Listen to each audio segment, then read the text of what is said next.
Welcome to Camp Radpack. You can enjoy your stay in our luxury cabins. Meet all the new campers and counselors. Start every morning with an exercise routine to get that rad body you're looking for.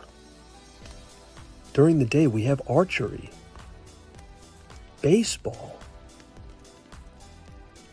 and go hiking in our forest. After that, enjoy our wonderful beaches. Lifeguards are always on duty. And when it comes to our lake, it's always time to get wet and wild. And who doesn't love beach volleyball? After that, enjoy our dining hall. Meet up with your friends and enjoy our wonderful meal, such as pizza and the stuff. After dinner every night, feel free to come down to our fire pits, where we tell ghost stories and roast marshmallows. This is a perfect place to end the day. A lot of events we have is things like the talent show, which we put on every year at the end of summer. So what are you waiting for? Come to Camp Radpack, where you may find friends for life and even possibly love. Camp Radpack, where you come to get rad, get weird, and get killer.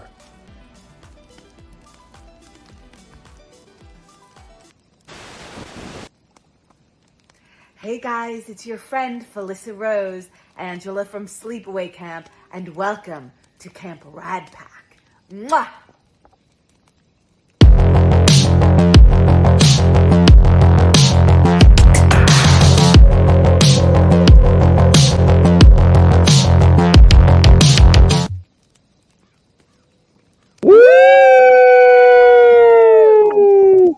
Welcome back to Camp Radpack. That's right. What's going on, y'all? What's going on, everybody? It's been like a little over a year since we've been back here, guys. Yeah, Back to that's camp. right.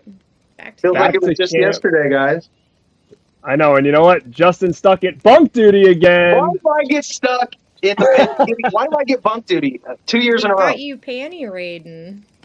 Oh, that's right. I got busted during the panty raid. That's right. That is correct. So I want to give a special shout out to Felissa Rose for that wonderful intro that she did for us. So very, very cool of her to be part of Camp Radpack this evening, because we are going to be talking about the whole Sleepaway Camp franchise. So very exciting because, you know, as a franchise, it's not one that everybody talks about, but it's one that I think is pretty strong when it comes to at least the first 3 films. And we're going to kind of talk about each one, and then maybe at the end, each give a little ranking, because I'm sure our rankings will probably be pretty different. Yeah. So how are you doing out there, Mel? Is it cold? I'm doing good. I'm sitting by the fire. I got my tent back there. Just Must be nice. chilling. Yeah, because I wasn't naughty, Justin. Justin's been doing a lot of naughty things lately. Mm-hmm. You know? Yeah, I've been having a lot of bunk duty lately. A lot of panty raids, firecrackers, and dead fish, and all kinds of crazy shit here at camp. Here at Camp Radpack.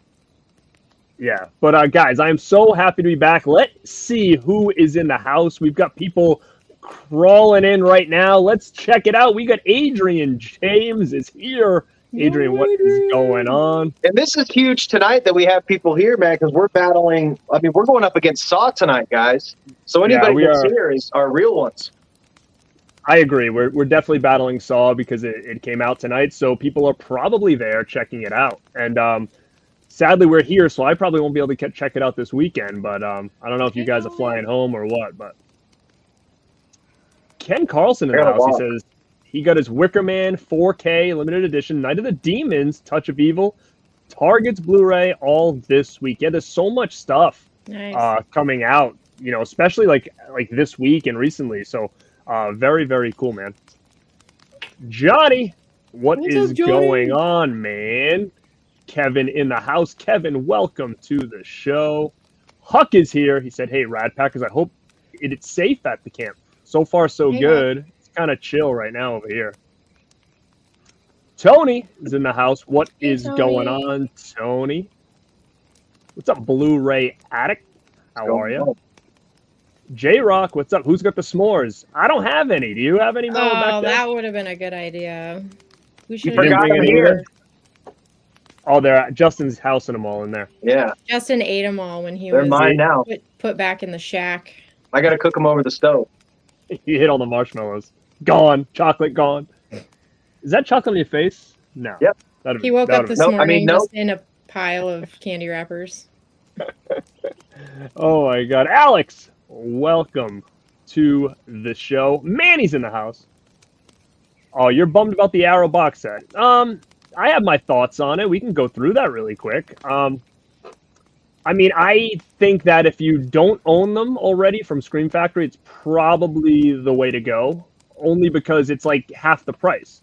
Like you're getting a full box set, it's like $100, and I mean for 3, I think I paid each set was probably about $100 and something for the Scream Factory one. So I mean, you're looking at probably a $200 set versus a $100 set. There's pros and cons. I mean, the idea of the first Child's Play only being in Blu-ray is that kind of sucks.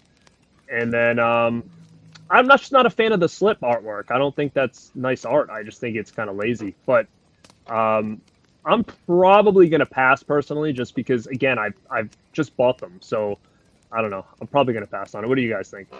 I don't like the artwork either, but I might grab it. I don't know. It's tough because I bought when the first 3 came out. I got those, but I haven't got the last set. So it's like I'd spend about the same money and get that whole set and have a nice box. 4K on the first one, I don't know if I'd mind a whole lot not having it. I think having them all together is just so nice. It is, you know. That's the thing.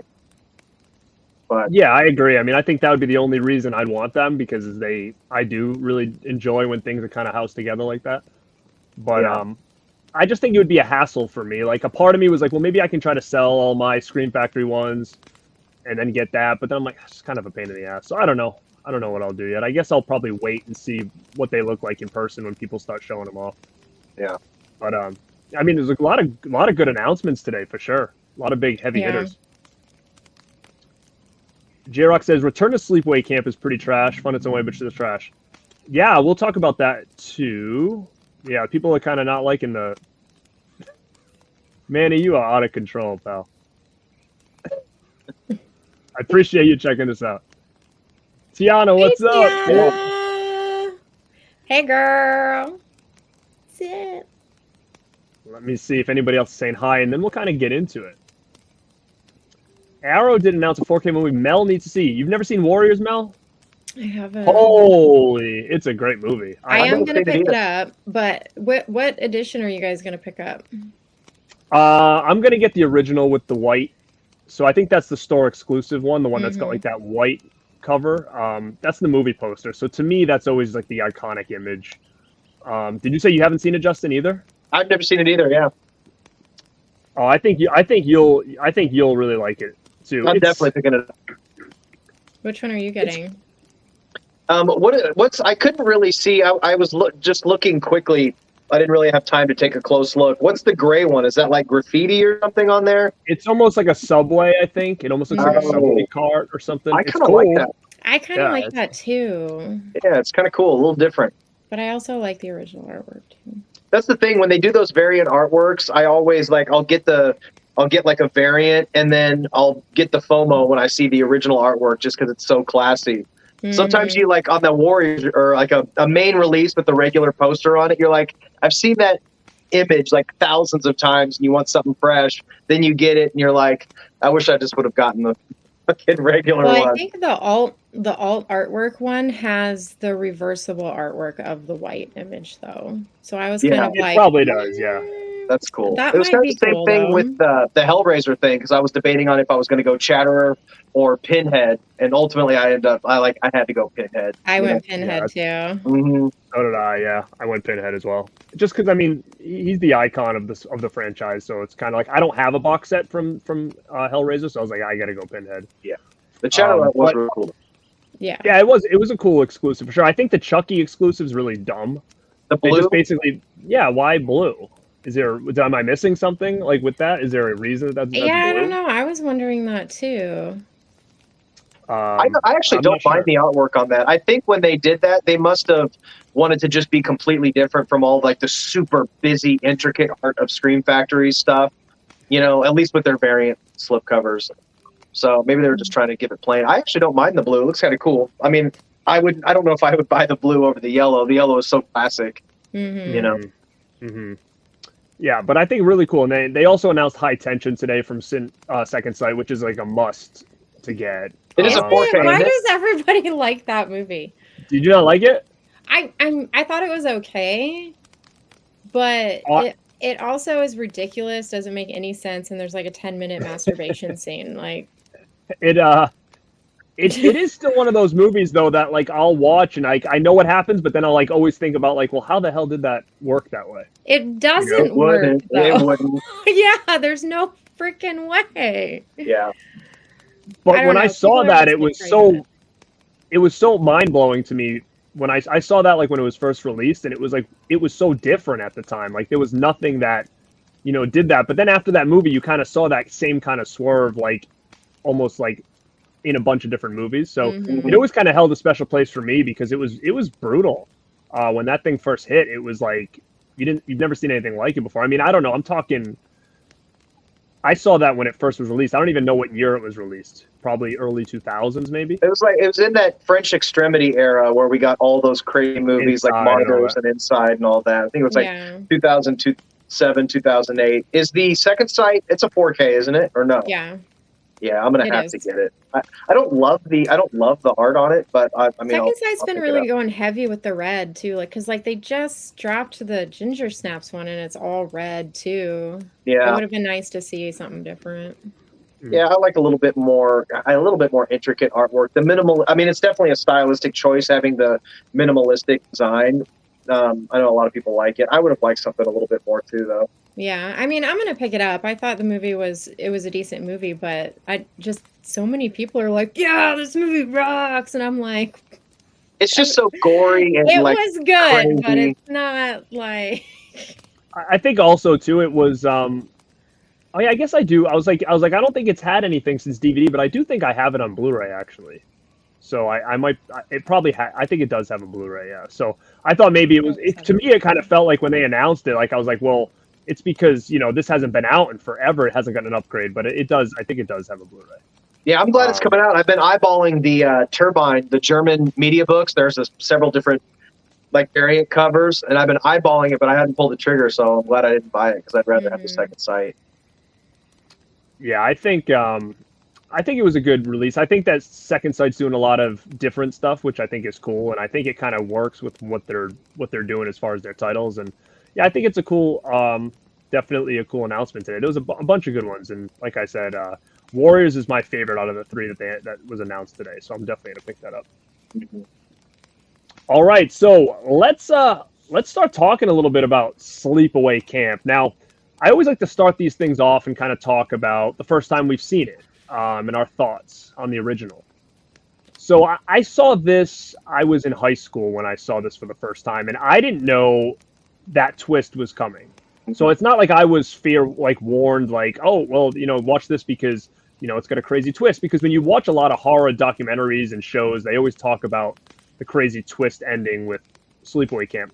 I didn't see any of that before I watched it, but I remember renting it from the store because I love camp slasher movies. And I was definitely shocked with the twist. And it was one of those movies that I've never forgotten since. And it remains kind of a favorite of mine since. Yeah. So I was like a teenager when I rented that thing, and I remember just sitting in my room by myself watching it, and then I'd being like, "What the?" And I gave it to my brother to watch, and he like comes out and he's like, "Oh, that was weird." Like, that was weird. That's what he said. He's like eyes are kind of open. I'm like, "How'd you like it?" He's like, "Oh, that ending was weird." There's not an ending like it. Did you end up now after it was done? Were you like? Was it like an instant classic to you, or were you kind of like stumped, like not knowing what to think about it? Because it's a lot. It was an instant classic for me. Yeah, Because same. it was so different. Like, it was Yeah. like you never saw anything like that before Mhm. at that time. And I mean, we're talking mid 90s, maybe kind of late 90s that I saw it. So, Yeah. definitely one that I really felt like I needed, to have it and to show people and stuff like that because of those type of things. So, Yeah. how about you, Mel? Would you remember the first time you checked this one out? Christmas with Mom?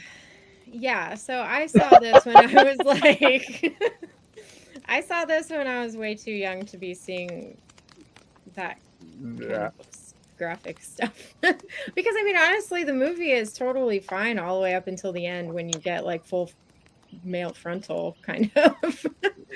But I remember not really understanding what was going on at the end because I was too young, So Yeah. it wasn't until I was older that I watched it that I realized what happened. But I mean, if you like rewatch the beginning, there's some tells,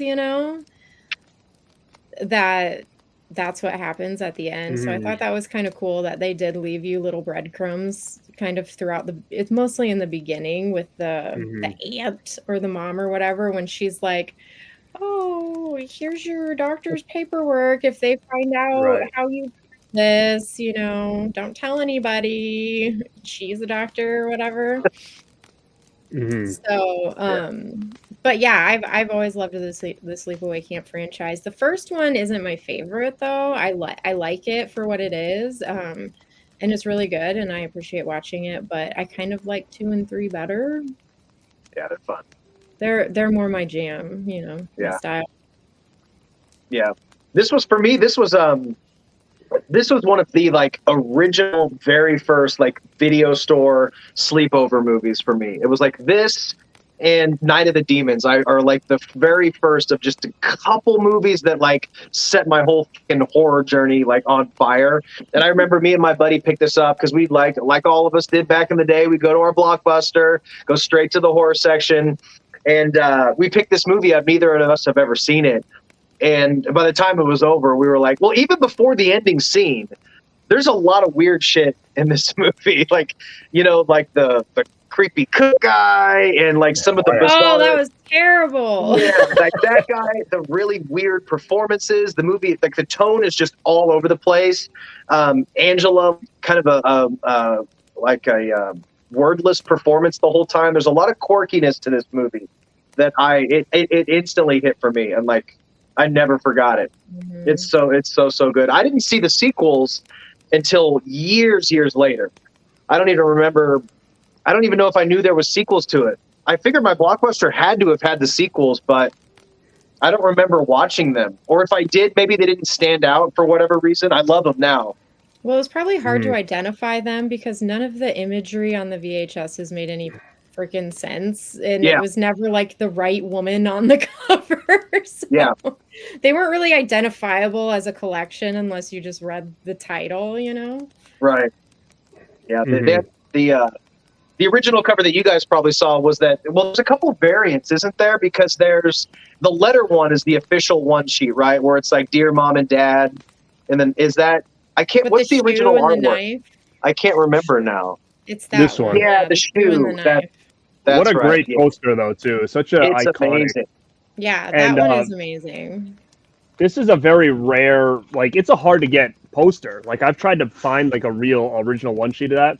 Very, very pricey to try to get one. It's a really limited release. It wasn't a super wide release, so there probably wasn't too many of them made.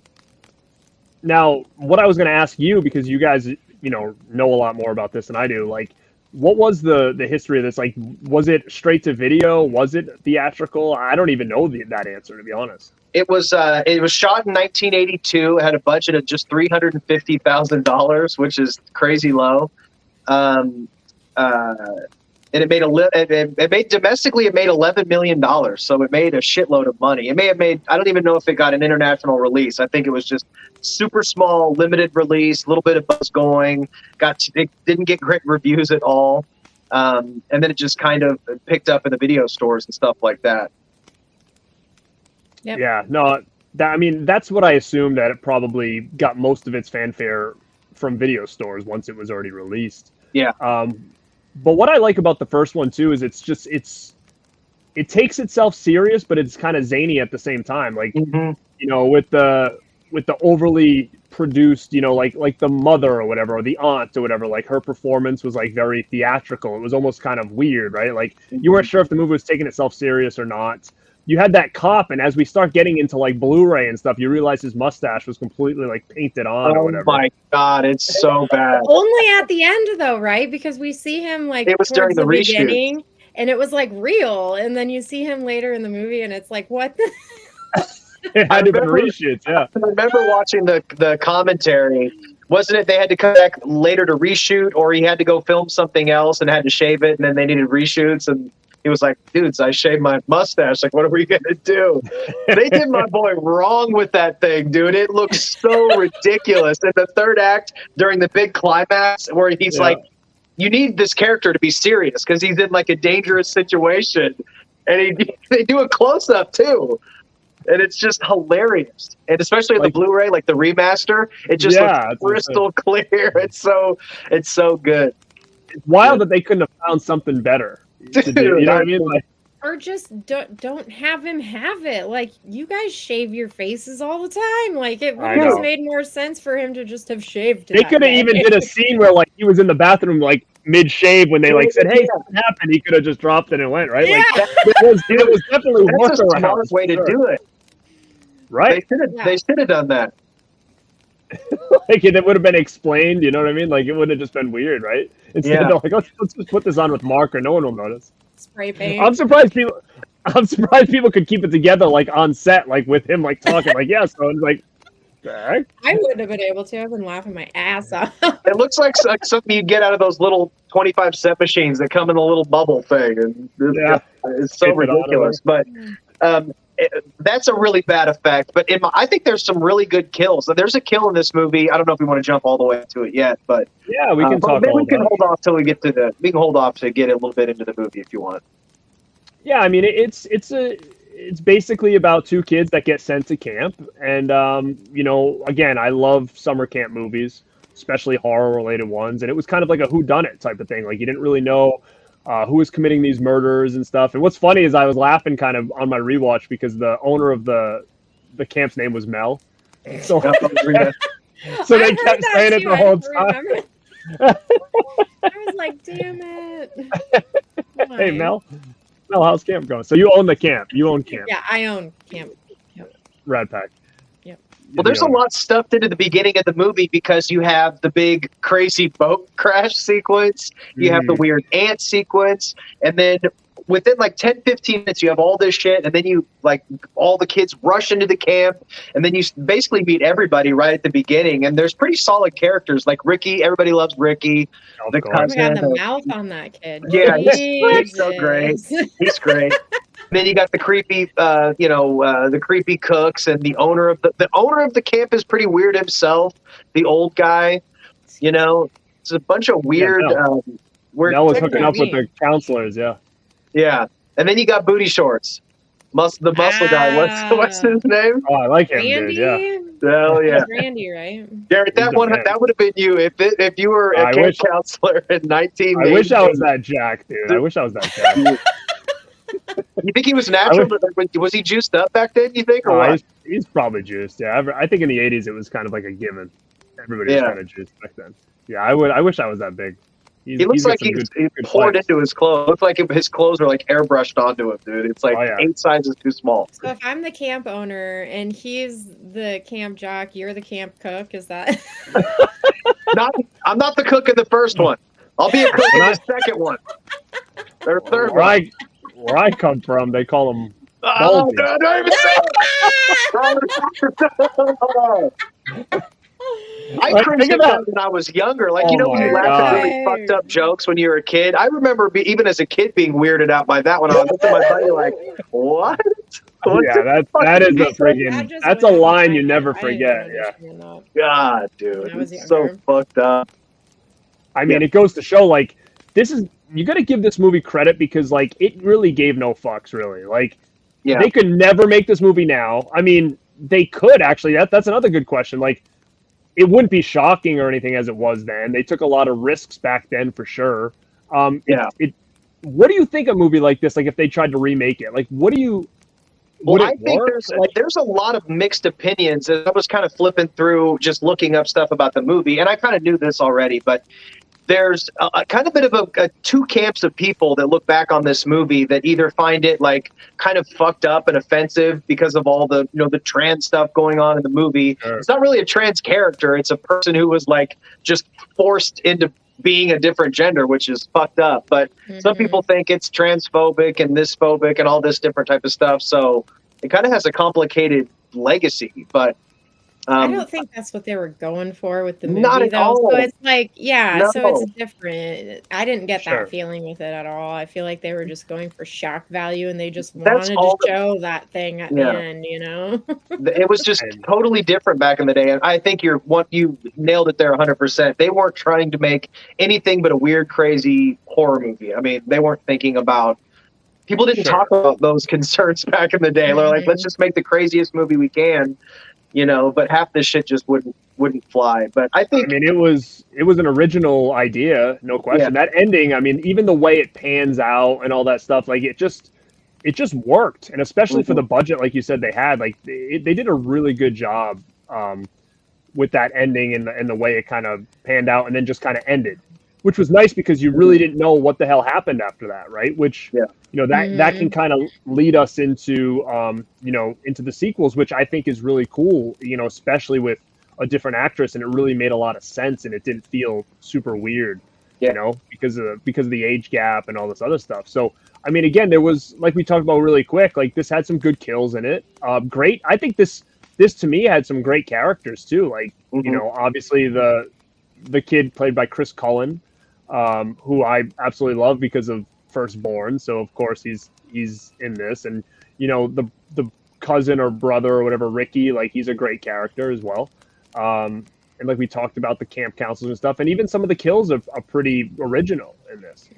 That's what I like about this series is all the kills are kind of fun. Yeah. They don't, mess around. That arrow kill, I remember to this day, you can watch that even on a crystal clear Blu-ray. That arrow kill is so seamless.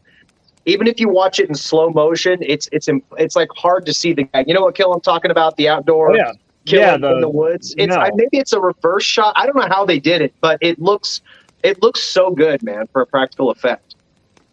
Oh yeah, especially when you start getting into HD. Like when you watch Friday the 13th now, and as much as Savini's like an icon, a lot of those practical effects look like shit now. Once you get to like stuff HD. looks super rubbery, dude.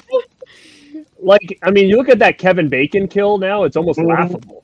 It really is. Like, it's terrible on HD. It's just like it almost just looks like a fake body with like a different color head on it. Like I'm sitting there and I'm like, how did this look so good back in the day on like VHS and whatnot? Because it looks awful now, but these kills like looked really, really good. They didn't, that burn kill at the beginning with that jump, for whatever reason, they're cooking soup in like a 55-gallon drum. He's standing on a stool to stir this giant thing. How are they even serving that, honestly? It makes no sense. And it's just like super tall. If you really use something like that, wouldn't it be more wide than tall? You wouldn't have like a 6-foot tall. They have like the little thing at the bottom where they like, it's like a little it looks like a dispenser. Maybe it was that. That's possible. But like, what would be like? How bad was that scene, though? He just sat there and screamed for like 5 minutes. They hold on his face for a long, an uncomfortably long time. Yeah, and then it's no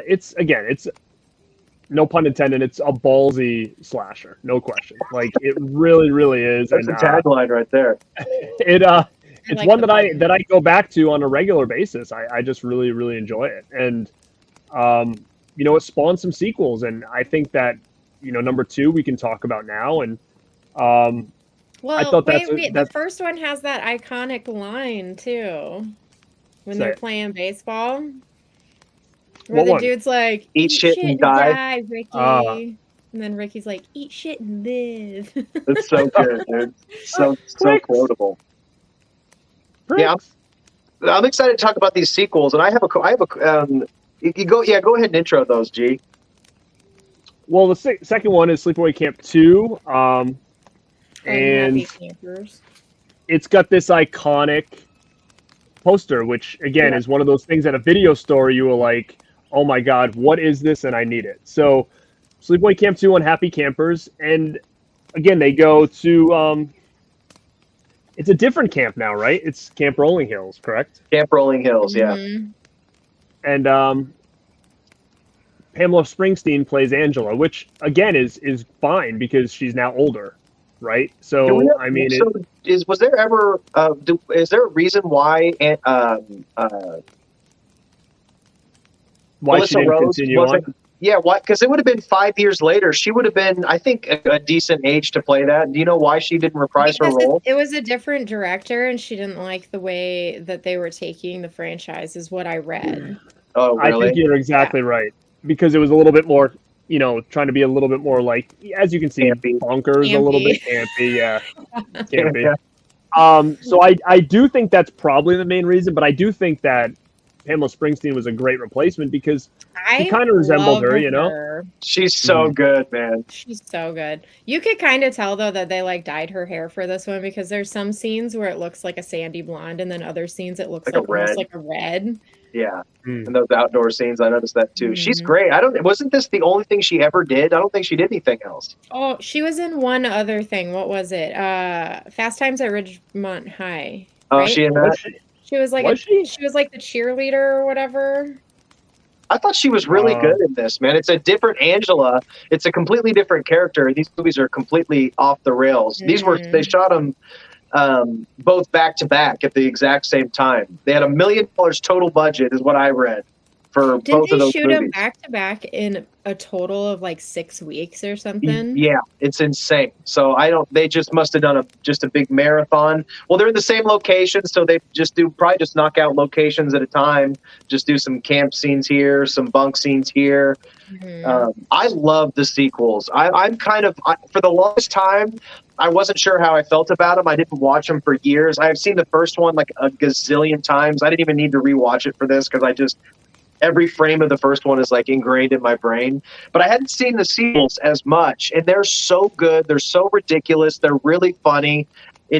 Everything is amplified, and it's still got the comedy. It's still got some kind of like, I think they try to be serious a few times throughout these with like some emotional scenes and shit, but Angela's great, dude, because she's so cute and innocent looking, but she's just like such a crazy bitch. Yeah, I agree. I think it was a real good choice, and I think these are fun as hell. Like, they really, really are. I think if you're going to show a stranger a Sleepaway Camp movie, I probably would say it would be this one. I would choose first because it's just the most fun and easy to it's an easier watch, I think. Yeah, this one I feel like is probably the best one out of all of them. Yeah. You just spoiled your ranking, Mel. Yep. Sorry, guys. I might agree, though, too. It doesn't stop. The pacing is really good. It's virtually plotless. The first one has a little bit of a story. This one really doesn't have. It's just much of a straightforward, like, comedy slasher. It has one of my favorite kills, too. Which one?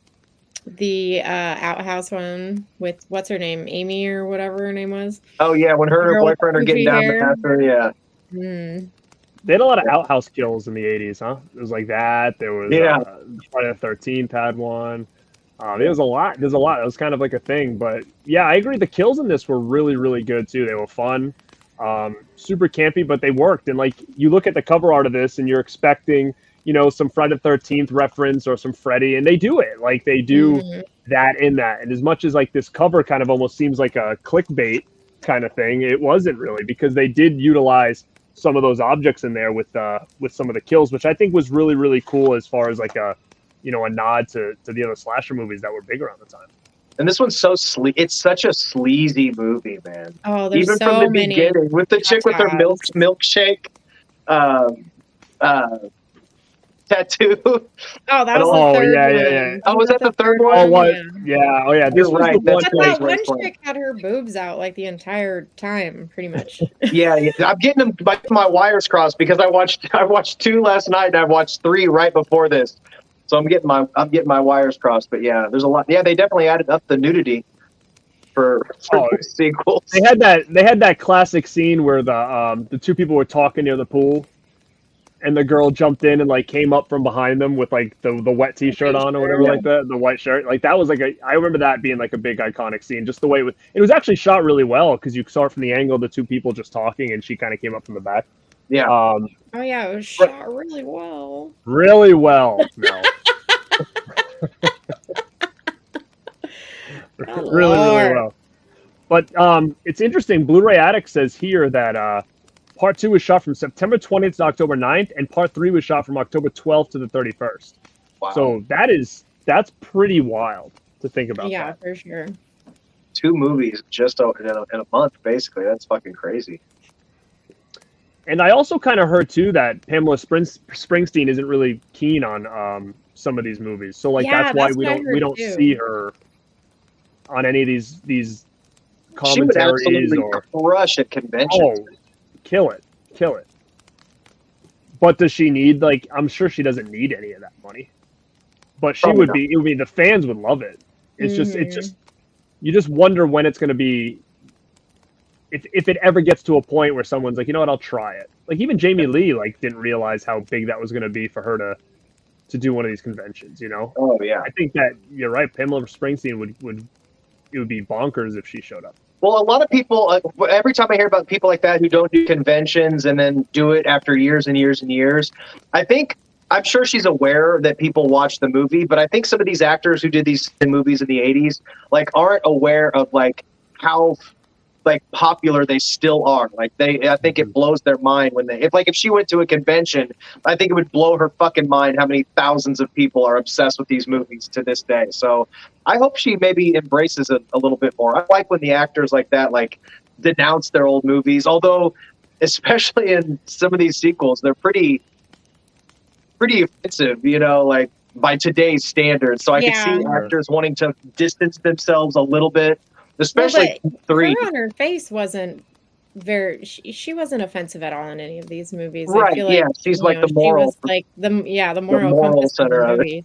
But for me, she was more of the face of these movies than Felissa Rose. But because Felissa Rose does all of these conventions and stuff, she more stands out now.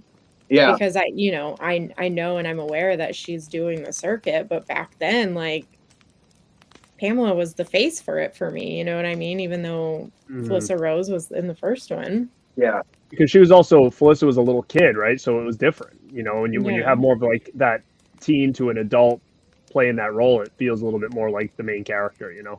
Yeah. Because, I mean, even Felissa Rose, she was the killer in the first one, right? But like, and she kind of set the tone for the rest of the movies, but she wasn't like the focal point of that first movie. It was kind of spread across the board.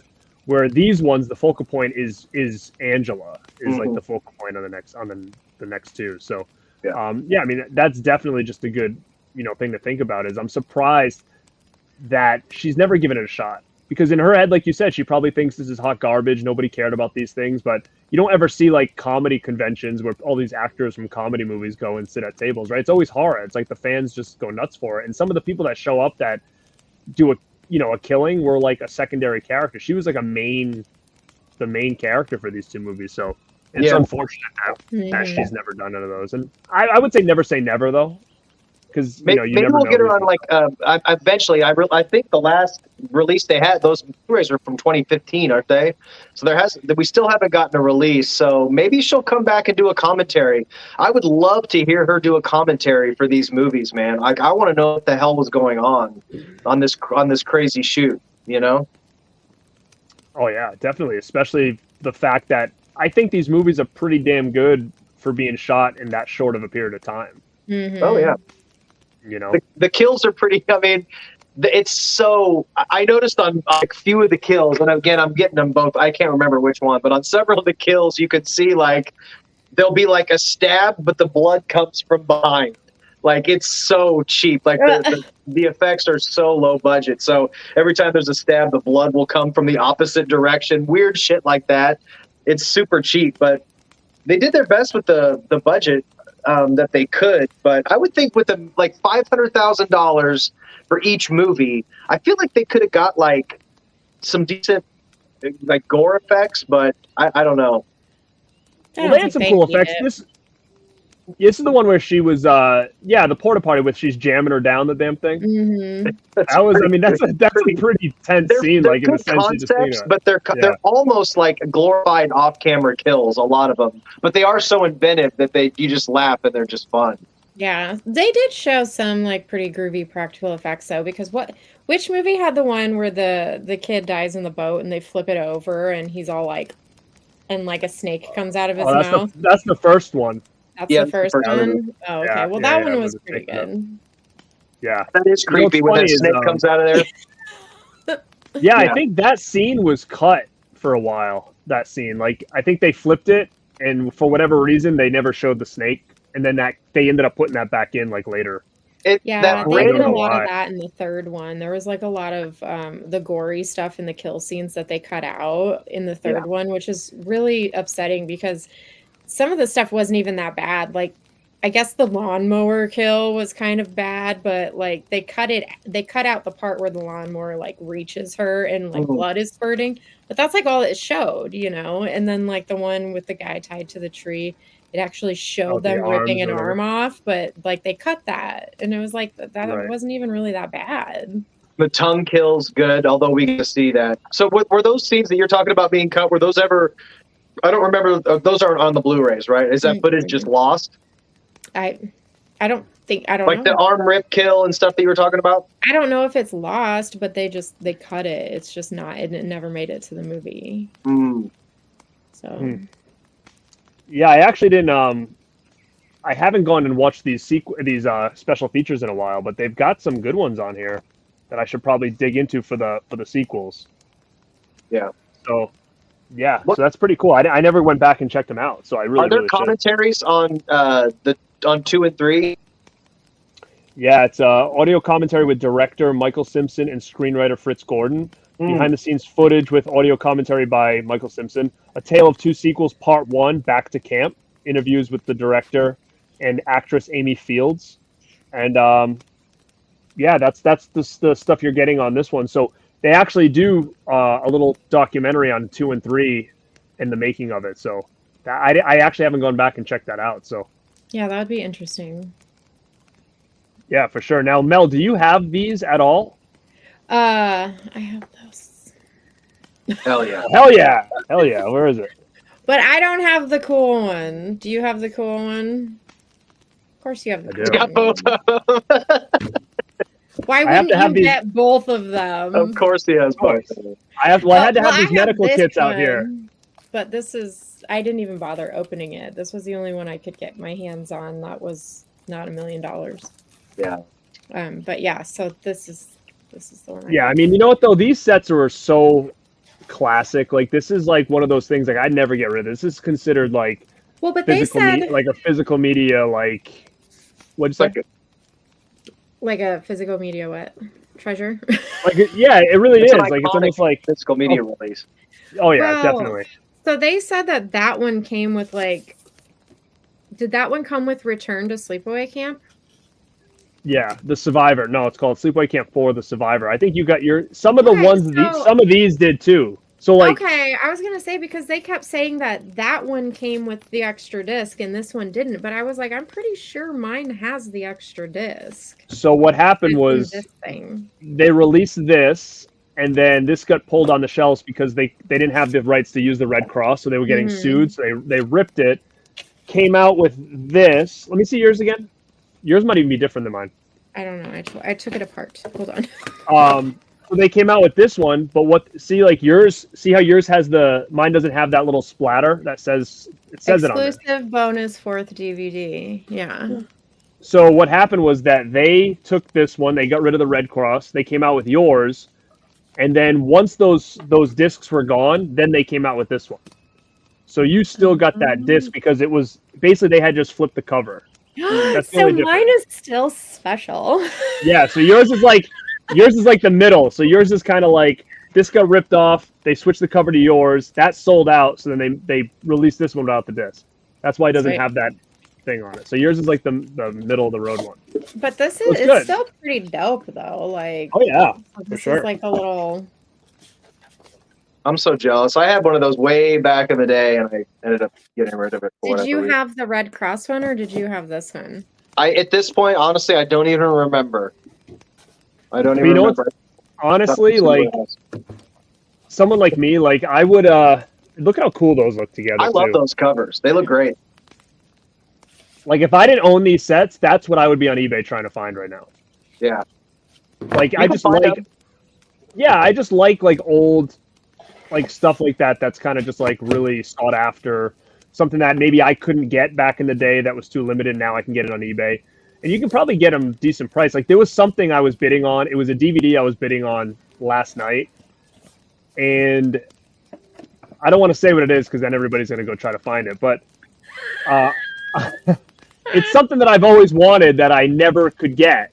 And I've been eyeing them for a while. And I actually was winning one last night for like $40. I was the highest bidder, and it was like an hour left, and it was late. Like I think it went off at like 1:30 in the morning. So I was like, whatever. It was like I was like way ahead. And I was like, I went to bed, and then I woke up this morning, and it sold for $41. And I was like, Yeah, somebody sniped it at the last minute is what happened. They did. And then I went on to see if there was any more, and every other one is like buy it now for like almost $200. And I'm like, that motherfucker stole that. Like I was thinking in my head, if I can get this for this price, I'll wait till it goes. I've done that so many times. It's so shitty, but you can watch the countdown, and it goes down from 10 seconds. You hit your bid at like 2 seconds and make sure it's just above. It's a bitch move, but I knew That's the only I knew that was I knew that was a possibility that was going to happen. But my head, I was thinking like, so when I went to bed, I was the highest bidder. I put in like a bid of 40. I was the highest bidder, and it was an hour left, and the bid was I was winning at like $11. So I was like, Jesus, people like, and there was like 2 bids, and I'm thinking, does nobody see this? Like, I'm thinking that maybe it like slipped through the cracks because the way it was titled on the top was a little bit different. So maybe it like people weren't finding it. So I thought for sure I was going to sneak it out. People will just sit there and watch. Yeah, and that's what happened because I was thinking to myself like, oh, I've got this in the bag, and I was like, do I stay up another hour and a half? I was like, nah, I gotta be up early. I'm just gonna go to bed, and I'll probably win it overnight. And then sure enough, I woke up in the morning and I lost it by $1. And I'm like, see, I should have stayed up that extra hour and a half I would have won it too because I would have just outbid them right away. Yeah. You know, if I saw it getting close, I would have just increased my bid a lot higher. But for $41, that person stole that thing because it's at least $150 DVD for sure. God damn. But yeah, I'm jealous of those Survivor kits. That's one of those things that I regretted getting, and I swear throughout the last like 10, 15 years, every once in a while I'll go on eBay and kind of poke around for those Survivor sets, and you can find them depending on open, not open condition. You can find them under $100. They're not like insane because there's been other Blu-ray releases and stuff. There was for a while, I think before Scream Factory, before those ones came out, that thing was probably going for a couple $100. It had to have been. Or more. Yeah, I would say it might be a cool thing to just get one and just put it in like one of your glass cases or something like that. I really want the Red Cross one. If I do buy it, I'll shell out. I mean, I think at this point, just for even if I had the set of 4Ks, I think if I caught a good deal on that Red Cross, I'd probably still want it for the collection because, like I said, it's one of those like cornerstone like DVD boom classic releases. It's such a cool set. And I mean, to be honest, the person who releases these again. I hear that, I don't know. I've heard that there's problems with the sequels and that we probably won't see them anytime soon. I don't know if I believe that 100%, but rights-wise, licensing or what? I'm not sure what it is, but I heard there was issues with the sequels, and then we'll never get them, together again. Which I don't know. We know we're gonna get. I think it was a different production company on the second and third one, either the writer or the producer. I forget the name of the production company, but I believe it is different than the first one. I could be wrong. Here's another thing, too. MGM owns these two, and it doesn't own the first one. So I don't know if that's got anything to do with it. But, I mean, how dope would it be for someone to do a 4K, and they reenact this? That would be incredible. It'd be sick, right? That'd be that's what I would do it, too. For real. It really, really would. I think but it's funny because... are the same. Do you think it's probably just an MGM thing? It might be. And what's crazy is that I was talking about that DVD I just lost last night, and then all I'm thinking in my head is like, I'm like, watch, somebody in the circle is gonna do like a video on this, and I'm gonna be like, it was that person who freaking snuck it out on me. It's not Like even I don't know. I'm like waiting, I'm waiting a couple weeks to see if all of a sudden someone puts something out, and it's like, Up on look what I just Instagram. got. Yeah, and I'm gonna be like, you Tony. son of a bitch. So it's not even a Blu-ray; it's a It was DVD. It was a DVD. Yeah, it was a DVD. And he bought 2 of them. Tony doesn't buy DVDs. Come on. Nah, he wouldn't have bought a DVD. He wouldn't have bought a DVD. Man, But you got me curious. You have to tell me off air, dude, because if that's something that still hasn't gotten a Blu-ray release after all these years. no, it Don't does tell have. It has. Justin. It He'll has. go on eBay immediately. No, Yeah, it has plenty of releases since then, but it's just Okay. a specific. It's a specific DVD that I get just it. always wanted. Yeah. Yeah, So it's yeah. got plenty of releases, but I think the only people that would be going after it are people like me that will want to go back in time and whatnot. But yeah, and what's funny is MGM, like, I don't know if that's the issue with these ones, but you're looking at someone like these big studios like Paramount now. Paramount isn't going to let shit go anywhere now. Like, they want everything from themselves because they said that Paramount Scares line is like going to be, they want to build that almost like a like Shout Factory did with Scream Factory. So they're gonna take back everything they've handed out and repurpose it because they want, and that's why I think they're number one right now to buy the Halloween franchise or whatever, because they want to do their own line now. Paramount Scares is going to be like a whole new sub Paramount line of like just horror, which I think is a great idea because that's where the market is, you know? Yeah, I think the set's cool. I pre-ordered it kind of just to support it, I guess. I forget all the movies that are in there. I know there's at least one of them I don't own. I don't own Smile. Isn't Smile in there? Smile is in there. Yeah. What are all the movies?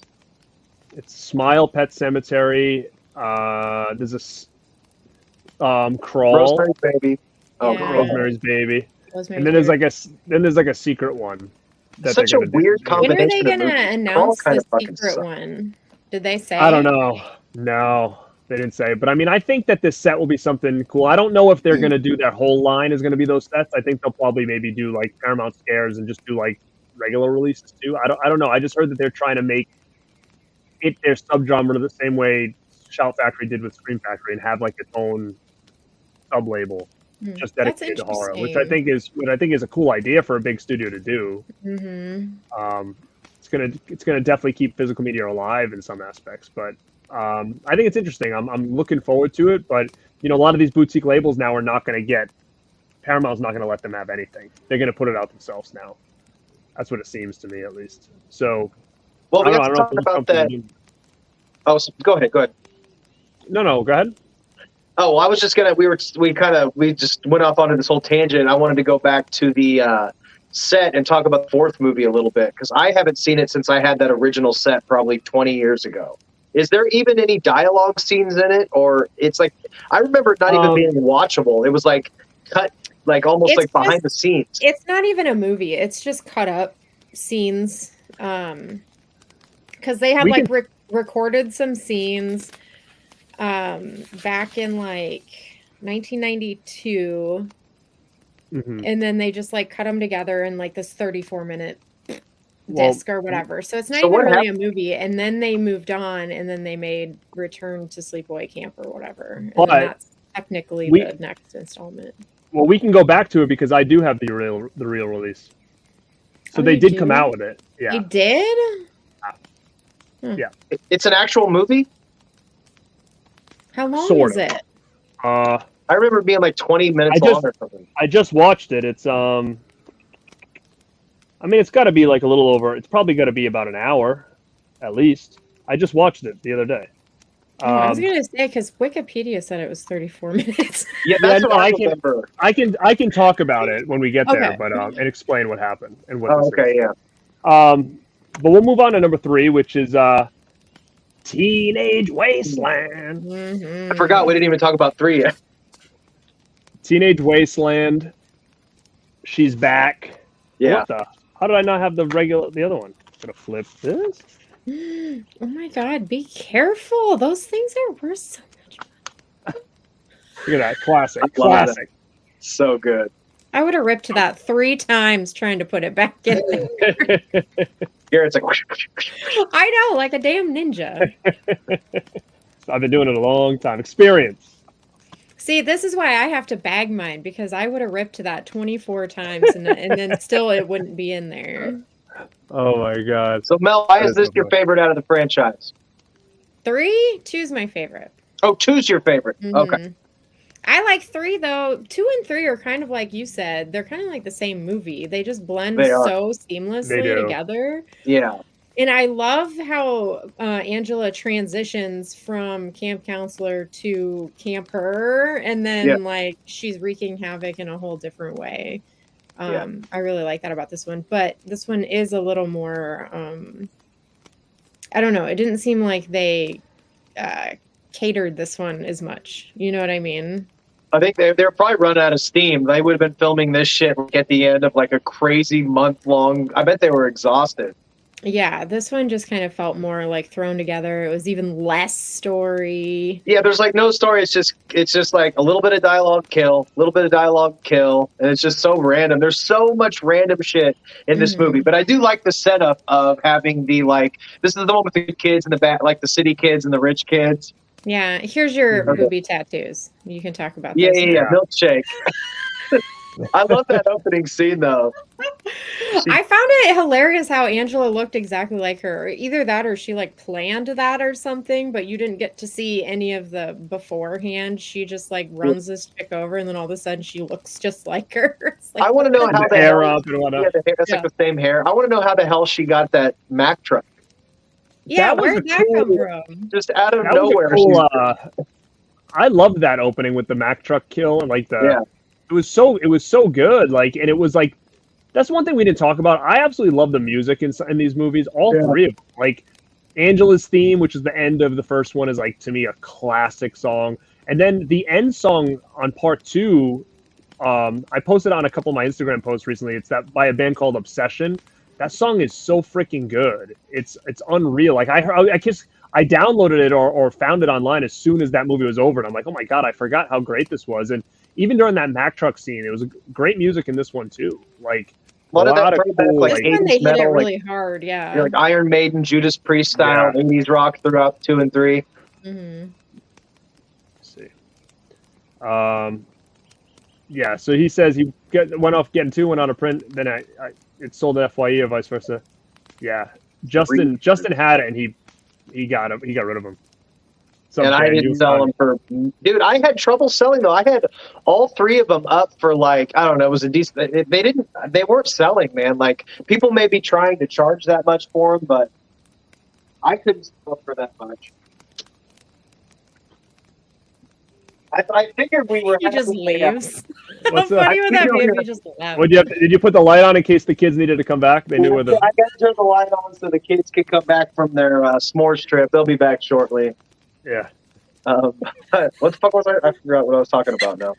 Oh, you were just being a good counselor over there. You were letting the kids know you were I awake. don't even- I don't He even wants know. to come back to the campfire. He wants out of the shack. No, maybe he let a girl know. Hey, when the light's on, it means you can come over. I think that's what it Going was. to meet another dog at the waterfront after the social. You're gonna be in even more trouble, Justin. But yeah, I like Teenage Wasteland a lot too. I think it was a little, even in my opinion, a little more hokey than even part 3. Like I think it just kind of kept going down that road. Like you said with the woman counselor. You had that little guy that was in like a bunch of 80s movies. He was in House of a Thousand Corpses. You know, the guy like they call you a little dickwick. That old You know that guy. guy? Yeah. What was the deal with that? Like that chick was instantly just all over that old guy's nuts from like day Yeah. one. Sweet pea, hey, sweet Yeah. pea. And then Do you they remember let him? him make out, and he's like all over her tits and shit. I was like, what is going on here? He lived his best life in those 3 scenes. Do you remember him from House of a Thousand Corpses? I remember from House of a Thousand Corpses. The movie that I think of when I think of that guy is Scrooged. He was the guy that gets frozen in the sewer. That's what I always remember him from. He's an interesting actor. Yeah, he was in another movie I really like called oh my god, I talk about it all the time. Night. Jesus, I did like a rad recommendation on it. Night something. He was in that too. I don't know. It's kind of like a Fright Night. I always call it like the little brother of Fright Night. Do you guys know what I'm talking about? Vampire flick? Nah, No. it's called Night. I don't remember. I've talked about it. I think it's like number 13 on my Rad recommendations or something like that. But it's a good movie, whatever the hell it is. But that little guy's in it too. Yeah, he's ridiculous, and it's like, how the hell did this guy come to own a camp? He's like just a total degenerate weirdo. Well, because nobody wanted to own that camp, so. Yeah. The setup for the third one is so good, like the newscaster and Night stuff. He's like Visitor? so disrespectful. Night Visitor, yeah, Night Visitor. It's a Visitor. fucking great movie if you guys haven't seen it. Really good. It's on Blu-ray. Yeah, I love that movie a lot. But yeah, I think that this was really cool. And like I said, it just gets super hokey. And you have that old lady that she buries and like runs her over with the lawnmower, you know, that weird Loved scene. that one. Then you have the guy that's like the cop that's like investigating the camp, trying to find Angela. Aw, how whatnot, sad was so. that storyline, though? So but what's nice is that like I said about the trilogy is like they wrap it up. Like it's not just like random movies. Like he was the father of the kid she killed in part 1, right? So yeah. So Part it really. Oh, is that what it was? Part 2? Mm-hmm. Sean, Yeah, okay. he was the boyfriend of the nerdy girl or whatever, and he almost lived, but he walked into the cabin at the end of the second one, and so Angela cut his head off. Yeah, Night Visitor. Yeah, Night Visitor. So good. I love that movie. But yeah, very, very cool. I think again, these three super strong franchise, like trilogy, super strong. Mm-hmm. Highly underrated in my opinion. Do you guys think the same? I feel like they're pretty. I mean, I feel like everybody in like who I talk to about horror loves Sleepaway Camp. It has a cult following for sure. Mm-hmm. I feel like it's just. I feel like it may not be like as popular. Like it's obviously not Freddy or Jason, but I feel like it's just as popular as all the other big franchises. It's like almost a heavy hitter. I feel like it is.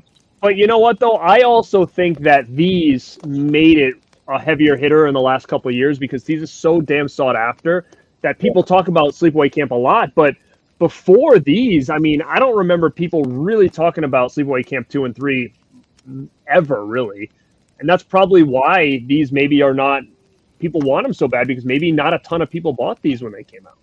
Yeah. You know, because I don't ever remember those being movies that everybody talked about. I think they were iconic for like the VHS artwork. Everybody remembered them. But as far as people always recommending them or anything like that, I think they've gotten a lot more fanfare over the last couple of years just due to the fact that those and Slumber Party Massacre, the Scream Factory editions are so expensive now that everybody kind of wants them. So that's kind of how I feel. But I mean, I think, like you said, once people watch them, I think they come back and they're like, oh shit, you know what? Those are good. Should we do a ranking? King? Yeah, did you guys not see the other ones? I did not watch the fourth one, but are we calling it the fifth one, or is the fifth one the fourth one? Now I'm just confused. Do you want to talk about the fourth one? Okay. I didn't have any. I can talk about this really, really quick. So what happened was in that box set, they came out with a part 4, but it was only a snippet. I think they filmed it in 92 and it was scrapped or whatever. And they only had bits and pieces of it. So they put it inside that box set as like, just like a bonus. And then everyone back and finished it. So what happened was this came out in, I think, 2012, maybe. And it says right here, I can read it up. Alison Kramer suffers recurring nightmares and amnesia. She returns to camp to discover the truth, only to find the dark memories coming back before her eyes. In her exploration, she encounters a sleazy ranger and kindly hunter. Death awaits them as the secrets of infamous killer Angela Baker are revealed. It says, from Grindhouse legend comes the Lost 92 sequel reconstructed from its archival footage. So all this is it takes all 3 movies, it splices bits and pieces together, and someone like narrates the story, like, and it shows those pieces. Like you can see this girl right here. She's in the little disc that you see. She's like laying by the beach and stuff like that. So they took the pieces of the disc that's in here, right? All those little pieces that you have in here, they take those and they use that as almost like a narration. And then they take all different scenes from the first 3 and they make it into a movie. So there's nothing you haven't seen, basically. Yeah. It's basically like, this is just clips from all 3 movies with all the new clips that you have on your disc, like in between them. Like It's like Hills Have Eyes too. Huh. But yeah, basically that's basically what it is. And Why would she's they just kind of even narrating bother? it. I think it was just to try to Make some complete money. it. Yeah, probably. Because I mean, I don't even know if this is even readily available anymore. This is by, it says Retro Slashers, SleepawayCampFilms.com. Like, I don't know if this was even like, this might have been like an online exclusive like store or something. But It doesn't even seem. I see. To me, I don't even think that would be watchable, dude. I don't even think I could get through it's that. Yeah, it's like, not. why would you even want to watch it? It's not really. I I didn't mean, watch it's it. really. It doesn't. I would say it doesn't count at all because it's really not a movie. It's just this girl that's like, oh, I was at camp when this happened, and she's telling the story, and then it's showing you clips from the first one, and then she said she returned to, Rolling Hills, and it shows clips from that, and she's telling her, Angela was nice to me, blah blah. Like it's just a kind of like a half-ass. Do we know thing. why So, the movie fell apart? I don't know. I don't know. So yeah, so he says, yeah, he didn't know it was a thing. Yeah. Let me see what this is. There was a lot of people I may not know. There was also Tales from the Crypt presents a movie called. Oh yeah. I knew that. Well, the Yeah, production company went bankrupt during the filming of this one. That's why they canned it. Yeah. So I mean, it's not necessary if you're a completionist or whatever. It might be hard to find. It might be easy to find. I have no idea. I just think it was a very limited release. I remember when it came out in 2012. But this is the one that everybody talks about. I guess you could say this is technically the fourth, or you could even say this is the fifth. But this is the finale, and it's Return to Sleepaway Camp. And this was put out, I think, by Magnolia, I believe. And it's not terrible, but it's not good either. So, I mean, it's cheesy as hell. But the only thing I like about it is that it kind of wraps the story up a little bit. Like the jacked counselor's back, so he's back.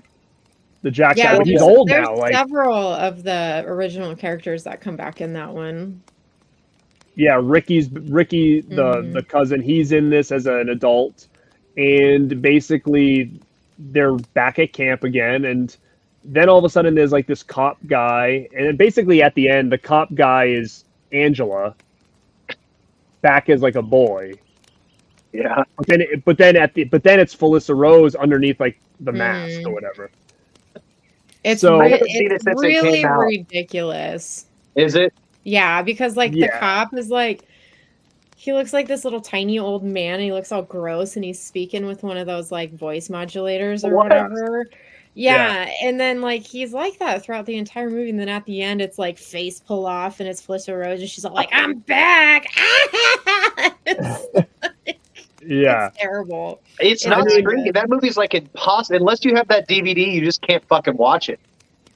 Oh, it's not on Yeah, streaming or it's YouTube or impossible anything? to find. No. Yeah, no. You can't stream it. And I was thinking before I did a stream, I remember I've talked about when I worked at Blockbuster back in the day, and this movie came out. What year did it come out? About 2007, 2008, something like that. Yeah, I think it was 2008. Yeah, and I talked about how we used to throw away all the movies. I remember I had in a big trash bag I had in the back of my car because we would just get hundreds of movies because, like I said, they try to make us throw away. I specifically remember because I had a copy. My local CD warehouse couldn't take like 10 copies of Return to Sleepaway Camp, so this whole bag of movies, including like a stack of that DVD that you have, Garrett, just went into a dumpster behind Blockbuster. And now that you can't find that fucking movie anywhere, I'm like, God, Horrifying. I had like 10 copies of it. Why would Now, they is just this- let you guys take those home if you wanted them or something? I just had so many copies of certain movies. Like I just didn't have 10. I didn't need Like for 10 what would copies. this cost on eBay right now? It's actually not. I looked it up a week or two ago, and I think you could find. I can't remember exactly. Maybe It's got to be like $5. Yeah, I would think. No, I really don't think it is. I think it's a little. I got to look now because I'm so. The I'm main so kid curious. character is like the most horrifying thing you'll watch in your life.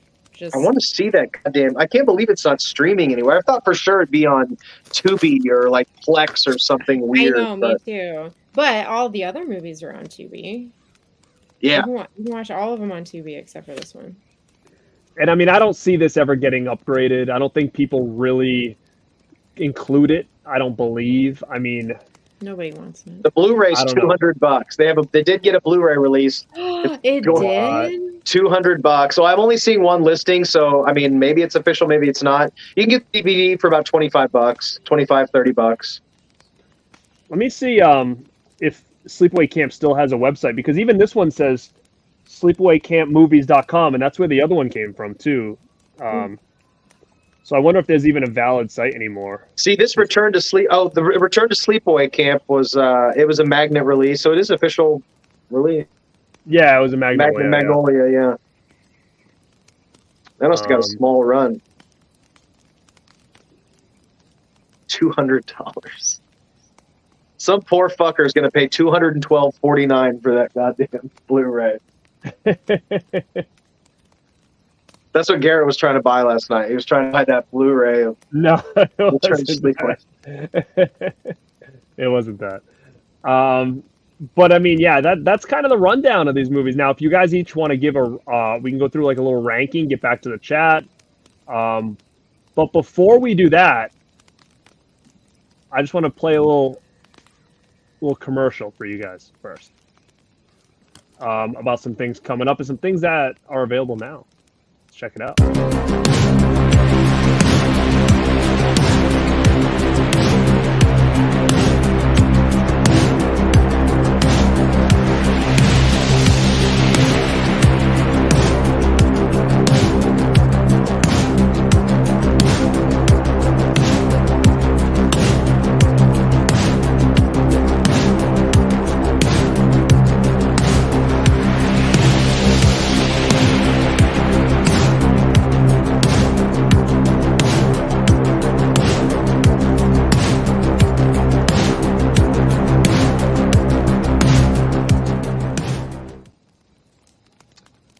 Yo! Woo! I'm mean, so come on. excited about the stuff Come versus on. the blob. Don't you think that? I mean, the Radpack's got some of the coolest merch. I think some of the coolest shirts, and they're on sale now, all of them. So if you guys want to go check those out, get yourself one. These are available now, but they'll be gone soon. These are going to be limited, the same way the last year's Camp Radpack shirts came and went. They're gone now. So now we've got the Back to Camp shirts. So if you like those are available for The gray. limited I think time. I just got the gray standard T-shirt. It's actually really nice, super like soft. What is it? Is it where do we? Is it Teespring? Yeah, it's TeePublic. TeePublic. Yeah, TeePublic. I like And that then, sweatshirt. Yeah, it's comfy. And they got the tie-dye one, and then in October we're gonna do. I think next week we'll probably drop one of ours, and we're gonna do the Rad 9 Community Challenge is back, and we're gonna do 9 movies that scared us. So it's basically a take on the last one we did with 9 movies that made us, which did fabulous. I mean, there was so many people that participated. So That was insane. hopefully it was crazy, and I thank everybody who did participate. And I think this next one being Halloween, I think this might be one that people would be interested in sharing too, because I'd love to know movies that scared people. And it could be when you were a kid, it could be when you were an adult, a teen, whatever. It could have been a TV show, it could have been a kid's movie. I'm just curious to know things that scared people when it came to TV or movies or something like that, because I'm sure everybody's going to have very different lists based on how they grew up and whatnot. So I love hearing that stuff and kind of getting into the mind of like things kids were watching, growing up and stuff like that. So I'm excited about that. You guys already have your 9, or you guys haven't compiled a list yet? I have a handful of them, and this one I really like too, because I'll be able to talk about a lot of those kind of some gateway stuff and some like scary like kids movies, and then it's going to be a fun mix. This is a fun topic. I can think of like 2 or 3 that I know are going to be in there, and then to narrow them down for the full 9, it's gonna be tough. But I'm really curious to see what people's choices are. Yeah, agree. How about you, Mel? I'm same with Justin. I have a handful, but I don't think I have a full 9 yet. Yeah, I have a full 9. It's just I have more than 9, so it's like, Wow. Which ones do I want on my list? Sure. Yeah. And it's good seeing KB in here, man. Hope you're well. And yeah, I'm excited to do the Blob versus stuff. So if you guys don't know, you haven't been following the Radpack that long, last October we did the Lost Boys versus Fright Night. So it's going to be a very similar concept. It's a very interactive stream where we have you guys helping us decide the winner. So we'll have different polls and whatnot, different categories, and you guys can help us. So make sure you guys watch the Blob and the stuff. I've never seen the stuff. The 80s. Are you serious? I've never seen it. Really? No. Yeah, I've never seen it. What a It's treat like- for you. I can't wait. I'm really excited about watching that one. It looks like a lot of fun. To me, that's one of those movies that I love so much because it just screams like this could only been done in the 80s. You know what I mean? Like you have like this product, like a fluff or whatever that like kills people. See, it's just I'm with aware crazy of the concept, effects and stuff. You know? but I can't comprehend where the horror comes from out of it. Like I'm really Oh, curious. you'll find out. Be good. Yeah, cool. it's gonna be It's gonna be a cool one. So keep your eyes out for that as far as the, That's right, KB. oh no, I don't know. What do you say? The stuff versus the squish. The squish.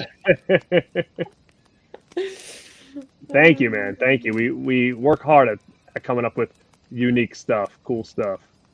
But yeah, now that we had a little bit of a break, we can go through our rankings now. Mine's easy. I'll go first.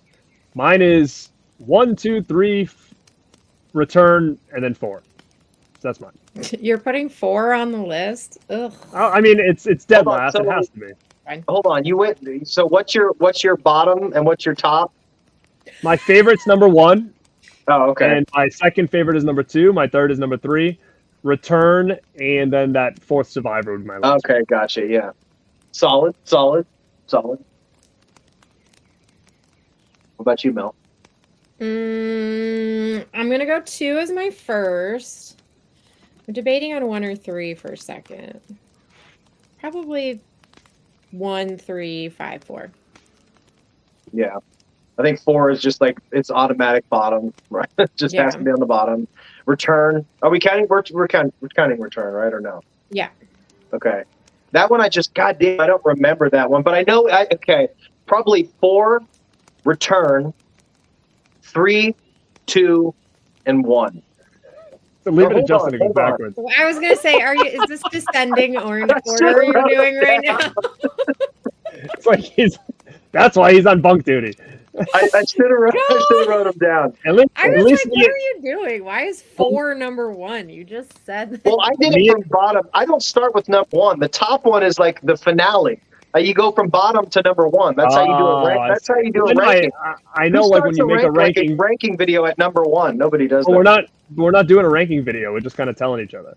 Well, I know, but I'm saying like that's how you rank. You go from worst to best. My least favorite is. Oh my Yeah. God. But I was really tempted to 2 almost edges out number 1 just because it's so fun, and I think maybe it's also because I haven't seen it. It's so fucking good, man. I would almost put that at like number 1 and number 3 are like right there, man. They really are because 3 is so much fun. I don't even know. I probably fucked up my ranking when I just did it then, but Can you repeat that? what my ranking? Yeah. Let me try this again. So 4 all the way at the bottom of the list, like the worst. Okay. And then we got Return. And we got 3.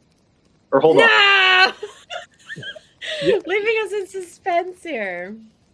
See, the problem is I'm getting the 2 and 3 confused so badly that I can't Angela remember. is a camper in 3, and then she's a counselor in 2. I like the one where she does the imposter as the camper. Okay, that's 3. That's 3. Okay, then number 1. Oh wow, you changed the game. All right, cool. Yeah. Mm-hmm. Well, that's why we don't. That's why me and Mel get to go out into the wilderness and camp out because we can find our way back. Justin would just walk in the opposite direction still and be like, I don't know what a frick I am. How do I get back? Damn it! I didn't plan a ranking, so I'm kind of just winging it, and I'm confusing the movies. I'm trying to come up with my ranking on the spot. I don't fucking know. Oh my god. Oh, Justin. Yeah. A lot of people are agreeing with a lot of our rankings too. Actually, seems like everybody's got 1 or 2 as their top. Yeah. Actually, Jim Powers really likes 3. So it seems like, yeah, it's one of those ones that can kind of go either way. I think that they're all strong in their own way, you know? Mm-hmm. Yeah. But yeah, I mean that was the Sleepaway Camp franchise in a nutshell. I mean, what we thought about, a little bit about each movie, our memories of them. Now, when it came to the sequels, I know we didn't really get into it, but I definitely saw these after I saw the first one. Did you guys do it that way, or did you guys watch the sequels 2 and 3 before you saw the original? Oh yeah, I didn't see the sequels till way later, years later. I don't remember. But it's weird though, because when you held up that art for number 2, I know I saw that in the. Oh, I know I saw it, so I had to have seen it, but I don't remember watching it back. Oh yeah, that image was embedded in my brain at the video store, like, and this even the third one too, that image as well. But this is like one of the most sought after one sheet posters out there. This one. Did they ever explain like who that chick is? No, that's always the weird thing too. The one on the movie. It actually looks like Jamie Gertz, to be quite honest with you. It really does. A chick from Hellraiser 2, or is it? You know who I'm talking about? The crow. Is that Hellraiser 2? The curly-haired girl, the real pretty girl. Yeah, the main girl, right? Yeah. Didn't it look like her?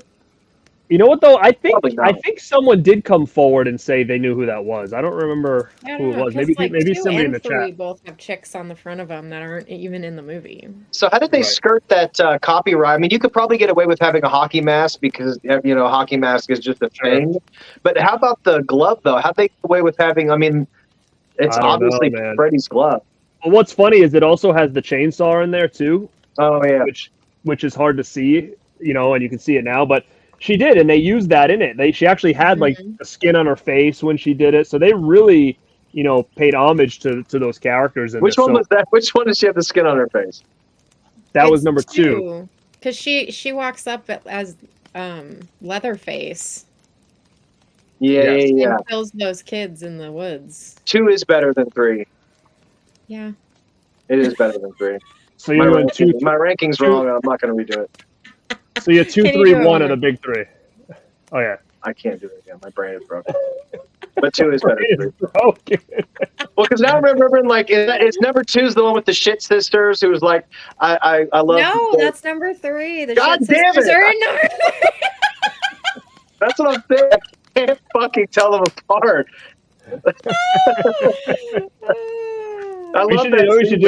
We should make like it's so ridiculous. I should make a disc of. I should take these 2 and like burn them and then just make them one long movie and just hand it to you. You never know though. They basically are though. They could run as a whole really movie and it wouldn't change anything about those movies. Like they're the same fucking thing. It's so funny. 2, 1, 3. People like. Yep. Same, John Doe. And then Blu-ray Addict one says, I wonder if there'll be a reboot one day. I'm sure they've talked about it. And again, we talked about that a little bit earlier too, where I'm not sure how it would be. Dude, it would be I'm sorry to use this term. If they tried to redo it, it would be the biggest woke piece of shit of all time. I mean, I agree that it probably would. And Justin would make a video about it. No, they would just change it and make it a whole social thing. You know what I mean? It would not be good. I think they should leave it alone as just like a one too. If you guys remember, that one gets real racist, real cross the liney. Yeah, when it comes to being a little racist. Yeah, it's bad. It's super gnarly. That's the third one, right? I'm just kidding. Yeah, I think they should leave it alone, but I feel like this is a franchise that they'll probably try to touch at some point, especially nowadays. I think they're going to try. And I think you're right, Justin, exactly what it would be. It would be exactly that. It would be a big social commentary, preachy piece of shit. Yeah, and then people won't like it, and then it'll cause a lot of drama and stuff. I just think it's a rough road. I think that they should just leave it alone. Because it's a product of its time, man. Yeah. And we say that a lot about horror films, but Sleepaway Camp specifically is a whole nother thing. Or if they did it, they might just completely, if they just erase the whole gender swap thing out of it. The thing is, to make it impactful like that first one is, you have to have that element in the movie, I think, to make it Sleepaway Camp movie, and I just don't think you can pull that off now. I just don't think there's any way to do it. But you know what you gotta remember too is like part 2 and 3, as much as like that we knew like, hey, Angela's a boy, they never really did a lot to like reiterate that often. That's besides true. talk about it, right? Like there was never a point where all of a sudden someone called. I don't remember. They didn't catch her like peeing in a urinal or something. Did Right. they? Like, you know what I mean? Like they didn't really exploit that much. Like you knew it. Yeah. You know, like you knew it because you remembered the first one, but they didn't really do a lot to like. She seemed like a female, like in this. Like it didn't There was seem. only You know? a couple times, and I think maybe one time in the second one and one time in the third one where they mention it. Where I think it was even in the second one, they're telling the story about what happened to her after she goes to the hospital or whatever, and she has a surgery. Mm-hmm. So they do bring it up in the Yeah, other yeah. ones, but that, yeah, you're right. That's about all as you get. Because if you cut it out, you could, I guess, set it up as just like, you could have an Angela and have her just trying to like get revenge. Maybe some kids were like dicks to her, and it could just be a straight revenge movie. But I don't know. I don't want to see a remake of this. No, I wouldn't either.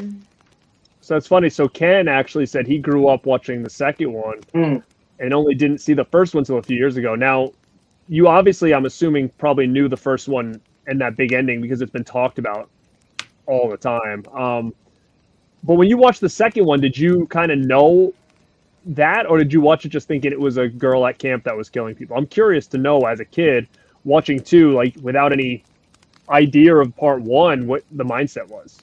Like, did it go over your head and you just assumed it was just a girl killing everybody? You know, I don't know what I would have thought if I saw that at a young age. You know, blew my fucking mind. I feel like some of it wouldn't make any sense, like the part where they're explaining Angela and what happened to her and stuff. Yeah. But I just think like it depends on the age. I think a lot of it probably would have went over my head if I was too young and didn't really know what they were talking about. Like, oh, she had surgery. Okay, maybe she was hurt or something. You know. Yeah. Yeah, and that's true too. Like, they really do go back to the idea of like why Jason, you know, because they would use a lot of those things like, oh, do you like sex? Do you like smoking weed? Do you like doing this? Because it's like that was kind of the mindset back then when it came to the slashers, and you know that's kind of what she was doing. She was almost like, it's weird because she wasn't like an evil character really. No, you know, yeah, like she was going after the bad people that were bad and doing bad things, right? So well, there's a couple people that she even like almost like gives another shot to, like she sees something in them, you know, but then they end up not taking her advice or end up, you know, doing something stupid anyway, and then she's like, all right, time to go. Yeah, like the one girl she tries to drive home and live. Yeah. Like the guy that she thought he was that really liked her. She was like kind of cool with him until he tried to like, remember he tried to like have sex with her when they were tied up, and then after that it was kind of like she like ripped his arms off or whatever like that. Yeah. Like she kind of felt for him like before that. I feel like. I don't remember. I remember the ending of part 2 being funny. Doesn't Angela say howdy partner when she drives up? Yeah. Possibly. I don't remember, Monica. Yeah, she takes the hat off because Angela comes up on a woman driving a truck, and she's kind of like a hillbilly or whatever, and she has this hat on. Oh, so then yeah. When I think it's Molly is the one that's walking out of the woods thinking she made it, and then she flags down this truck, and it's Angela wearing the lady's hat. You assume she killed the lady or whatever, and she's like, howdy, partner. She's so good, man. She's so bubbly, and her disposition's so nice, and then she just goes off and kills these motherfuckers. Yeah, very, very good. But gang, I want to just thank everybody for hanging out with us tonight. Again, this is just an annual thing. We'll do another one next year. We love going to Camp Radpack. Maybe I'll get to go out. Maybe I can come outside next year. No. All right, we might let you come outside next year. You're stuck on cleaning duty, Justin. Bullshit. Bunch of See bullshit. that? I just want to go sit near that fire back there, get in that tent, just chill out for the night. You know. Yeah, you guys got a nice setup. Yeah, we got a little nice setup over here. Pretty cool. But guys, where can if anybody isn't subscribed to your channels, Justin, where can they find you, buddy? You find me at Movie Watch Daily and The Dead Couch. That's not true anymore. You can find me on Movie Watch Daily, Mel. You won't like the recent content. I thought you Yeah, were you can- Justin David now. Oh yeah, that's right. I completely forgot I changed the name. You're It's Movie no Watch more. Daily on Instagram. That's right. I rebranded Movie Watch Daily, and we're doing different stuff. I just dropped a fun little video of Corey Feldman that my fellow Radpackers are not too happy about, but it's a fun little video. You can check that out on Movie Watch Daily, and then Dead Couch. There'll be more stuff coming up soon. And where can they find you, Mel, owner of Camp Radpack? I am Mel from My Killer Podcast. Thanks for coming. And I'm Garrett from Born to Be Rad. And if you're not subscribed to all of our channels, make sure to go do that. And thank you guys again. If you're not subscribed to the Radpack channel that you're watching this right now, make sure you are subscribed, because we do have some things coming in October. We got a couple things coming in October. And you guys, like we said, if you like the merch, they're on sale now. We're going to play that commercial one more time before we head out of here tonight. But I just want to thank everybody who watched this live, everybody who checked us on the replay. Let us know your Sleepaway Camp rankings in the comments below. And like always, stay rad. Stay weird. And stay killer.